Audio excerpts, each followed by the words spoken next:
So I joined Pep&co just over 2.5 years ago, and you know, the agency said, "Have you heard of Pep&co?" And I thought, okay, do I play it cool, or do I tell them how excited I am about the business and the opportunity? And they were like, "Have you heard of Pep&co? You know, it's a new startup business," but I knew everything about it. And she was like, "Would you be interested?" And I was at 100% yes. So I joined the business when it had only been trading for 6 months. Our first store opened on the 1st of July in 2015, and that was in Kettering, a standalone business. The ethos, the strategy of the company was to offer clothing for all the family, so the mother, the father, kids, on their local high street. Okay, so our store proposition at the moment is around 20 standalone Pep&co stores and around 300 Poundland shop-in-shops. Our growth is coming from the Poundland shop-in-shops. The way we buy is exactly the same for our standalone stores as it is for our shop-in-shops. The underlying message is the same, offering amazing value clothing for all of the family, so that doesn't change. The product is still fashionable. The way we plan and launch our newness is exactly the same regardless of the store format. So our target customer is the Poundland customer, and our main strategy is to convert that Poundland customer that is walking through the door onto the clothing mat for them to buy our Pep&co clothing. It's still fashion for all the families, so our target customer is the mum, who's either buying for herself, for her children, or for her partner. We're very fortunate. We have 7 million customers walking through our door every single week. So our main focus is on converting those 7 million customers onto our clothing mat and converting them to Poundland customers. I think retail has totally changed. Old school buying was very much buying to seasons. So you had spring, summer, autumn, winter. Everyone would book 6 months up front, put their feet back, wait for it to come in, and not really trade. We don't buy that way. We're very much buy now, wear now. We know that our customer wants of the moment product. She's price savvy, but she's very fashion aware and trend aware. She shops the high street, she shops online, she knows what's going on out there. So the key for us is offering the right products at the right time. You know, weather's a big factor. You know, and I think a lot of retailers do use weather as an excuse. You know, when I was a buyer, oh, the weather, you know, it was really hot or it was really cold and, you know, I bought the wrong thing. But, you know, we don't use the weather as an excuse. So we try to buy for that moment, and the term that we use here is buy now, wear now.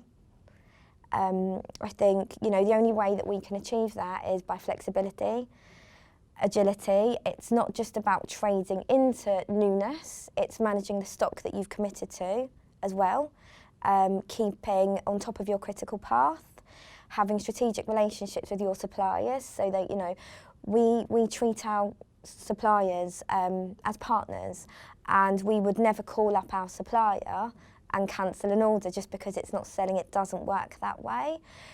So what we would do is seal a few, so say for example, seal a few tops so that we know the cut dates when the factory's going into production, and if sales are good on that particular area, we would proceed with that production, and if not, change it.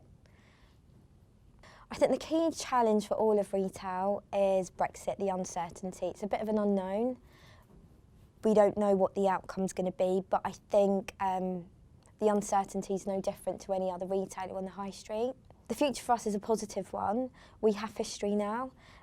We've learnt how we perform in a Poundland shop-in-shop.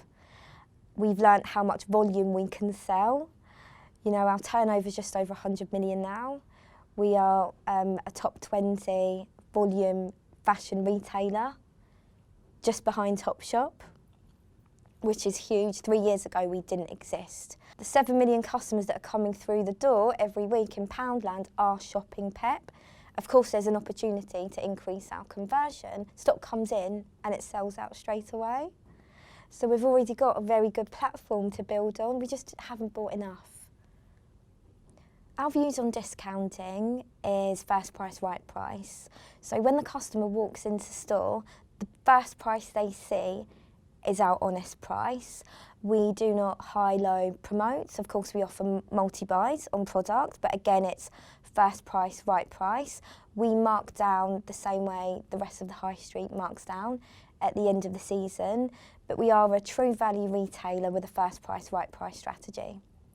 So our volumes have changed as we've grown. When we were a standalone business running 50 stores, our volumes were between 500 and 1,000 units.